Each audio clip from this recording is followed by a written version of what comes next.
Good morning. I have a journal that is, I wrote it on 9/11. It was the first one of that day. And the Mayan day was 4 star or rabbit. And it's interesting how the title goes with that. Exploring 1,000 lifetimes, multiplying like rabbits, bodies as containers. Okay, what's new with this day? What arises as I arise here? We've had some torrential weather in this last week. Maybe you did too. Yesterday's skies brought over a foot of rainfall to us. I'm glad this body lives on a hill and in the Ozark foothills. It helps. Even here, everything is terribly soggy, but at least it's not standing water. I sensed weather manipulation in this storm system. Of what kind, I don't know, but not anything good anyway. It seemed dark. I don't like seeing or feeling the elemental beings under hexes or under compulsion that way. It would be far different if we were doing such things by way of cooperation with them, respectfully, and for reasons of light. And that would be fine. This was not. Oh well. I released what ones I could. I made calls to light and prayers for them, sent them blessings. Sometimes that is all one can do. One isn't in charge of the world after all, and thank Source for that. Wise ones have said that absolute power corrupts absolutely. Well, I don't care to find out. No doubt it would just expose my clay feet. We so often start something out with the best of intentions, or at least we think we do. We feel like what we are doing is for light. Too often, though, that is just the mind telling us that. And minds cannot truth. They can only lie. And it's not their fault either. It's just in the structure of things and how we have it, our understanding of it, all mixed up. Minds are not evil. I'll say it again. Minds are not evil. They're just being improperly used and relied upon, misused, if you will. Minds are not meant to lead us. It's the old taking a hammer to solder a circuit thing. Wrong tool for the job. This is not mind's mistake either. It's ours. We forget who we are. Everything then flows from that. That is why the who am I question is so very vital. Without answering that, we really can't go anywhere usefully. Wherever we go will be an illusion, won't be real, because we're not. I ask you to build a house for me and my kids, and you do that. And on moving in day, I look at it and say, oh, but I forgot to tell you, I'm an ant. I'm the queen. So, what use is this house you built for me? Quite literally, none. That's mind doing its thing again, thinking it knows something, knows everything, but it's misled. Not evil, just misled, just arrogant, just full of itself. Minds are focused outward. Hearts are focused inward. Together they can do work that's divine. In their true and correct unity or union, they can make way for the flow of the divine. And then dive into that. It's really something special. Now, even logically, we shouldn't expect too much of mind when you consider that we're only accessing a small part of it. Well, let me say brain here. Brain and mind are actually different. With 10 up to some say 30% of our brain online and functional, what could we expect? Brain is handicapped right out of the gate. Let's cut it some slack, some major slack, okay?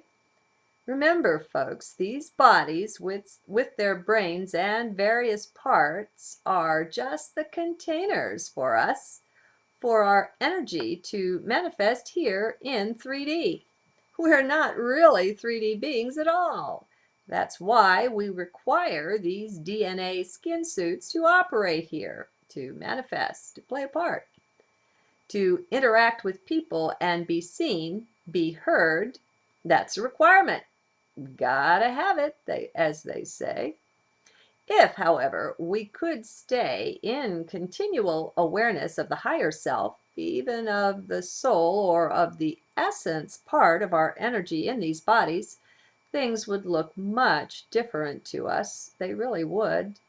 Everything is a matter of perspective in life, pretty much. Well, this is a major perspective shift, that's for certain, from container to containee. I recommend it. When you're the containee in your body container, well, you lighten up on the life that you lead for certain. You relax. You let go of so much you thought to be so important. It clearly isn't now. You couldn't see this before, but now it's obvious.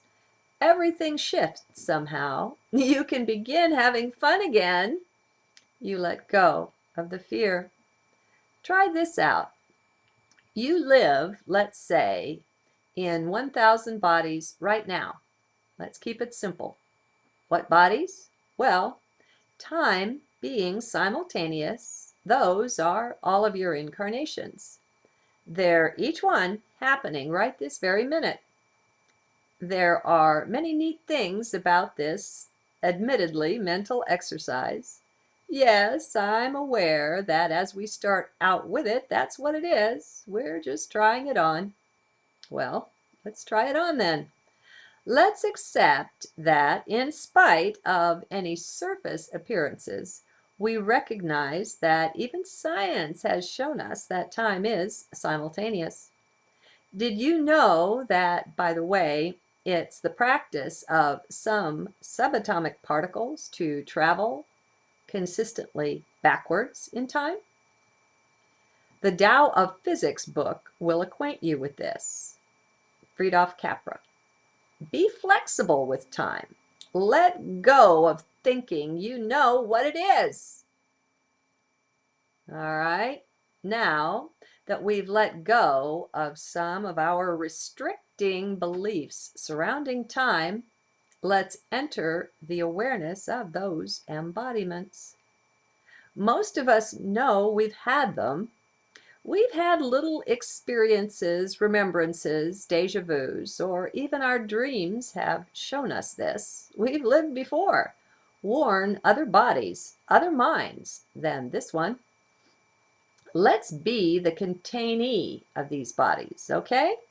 They're just containers. Not one of them is really who we are. They're just appearances. We live within them for a time and then we don't. The body dies and we move on. I feel some hesitance on some of your part. That's understandable. May I remind you that you leave that body there every night? You lay it to sleep while you go elsewhere. That body is not you. Thus, neither are all of these other bodies either. They're just coats of skin you wear for a time, then let go of. You're learning and growing. That's the intent behind the scenes, all of the scenes. Okay. We are perhaps a bit more disidentified with our form now so that we can continue. This can be enjoyable, but not if you're frightened underneath and feeling uncomfortable. Push pause if that will help. This is a good time, too, for self-observation. Any time's a good time, but especially when things make you feel uncomfortable. That's an excellent time to just observe. Watch that in action. See it unfold. Learn what it brings you to learn. Things are always a blessing, no matter the disguise of them. Stay out of the mind with this. It has nothing useful to offer us here. That feeling of discomfort. is a communication from within. Okay, let's go on. So, we're limiting this to make it more manageable and saying we each have only 1,000 lifetimes, which is a puny number to the reality, but it works for this anyway. Now, from your vantage point there in your heart, expand out into them. See the quilt image, if it helps, a quilt with 1,000 squares. Realize that although they all look different, different sexes, different languages, different colors, religions, and such things, they're still all you. They're all one. That is you there in other guises and lands, other times. As you can relax into this, just let go, you may begin to sense your other selves. No channeling, please, nothing like that. This is heart-centered work we're doing here. Be in the heart of you, the common heart of each one, and that would be yours there. Yep, the same one. Through Patricia Corey, the Syrian High Council has described time as simultaneous also.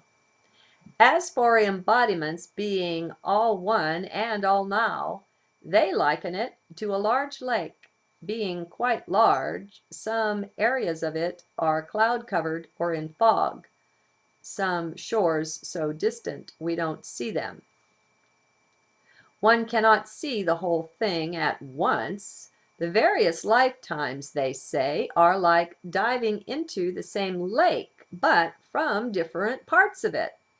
It's all just one, but we have different